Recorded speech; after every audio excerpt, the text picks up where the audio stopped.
अच्छे के साथ बुरा भी अच्छे के लिए होता है, क्योंकि प्रकृति उसे सिखाना चाहती है सब लोग उसके योग्य नहीं है। उसे सोच समझकर ही किसी पर विश्वास और प्रेम लुटाना चाहिए। साथ रहकर जो छल करे उससे बड़ा कोई शत्रु नहीं हो सकता, और जो हमारे मुंह पर हमारी बुराइयां बता दे उससे बड़ा कोई मित्र नहीं हो सकता। यदि आपसे कोई जलता है तो उसे जलने दीजिए, क्योंकि जलने वाली चीज राख हो जाती है, फिर चाहे वो अहंकार हो, वस्तु हो या इंसान हो। बिना फल वाले सूखे पेड़ पर कोई पत्थर नहीं मारता। पत्थर तो लोग उसी पेड़ को मारते हैं जो फलों में लदा हुआ होता है। शख्सियत अच्छी होगी तो भी लोग पीड़ा पहुंचाएंगे, नहीं होगी तो पूछेगा ही कौन।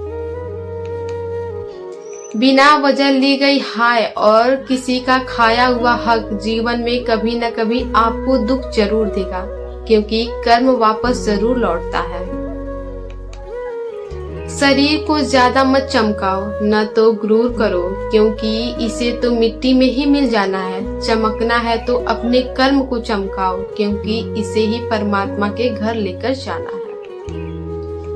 हृदय को पीड़ा पहुंचाने के बाद माफी मांगना व्यर्थ है, क्योंकि जब एक कांच टूटता है तो आप उसे चाहकर भी नहीं जोड़ सकते।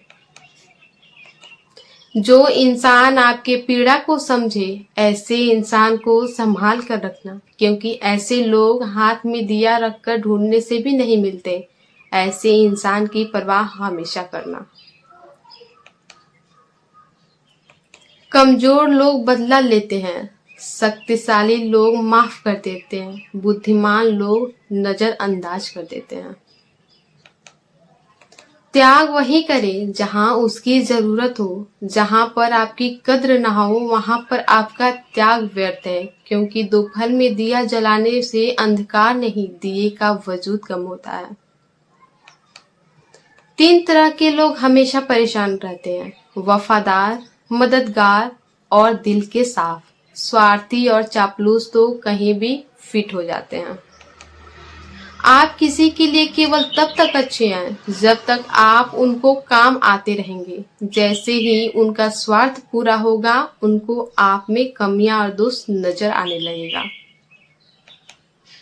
किसी भी इंसान को गलत तभी बोलना जब आप उसके बारे में सब कुछ जानते हो, तब नहीं जब आप दूसरों की मुंह से सुने और यकीन कर लिया।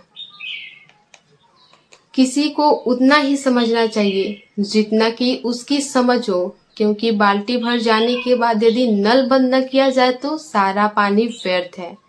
वैसे ही जहां आपको समझा ही न जाए वहां आपका समझना व्यर्थ है।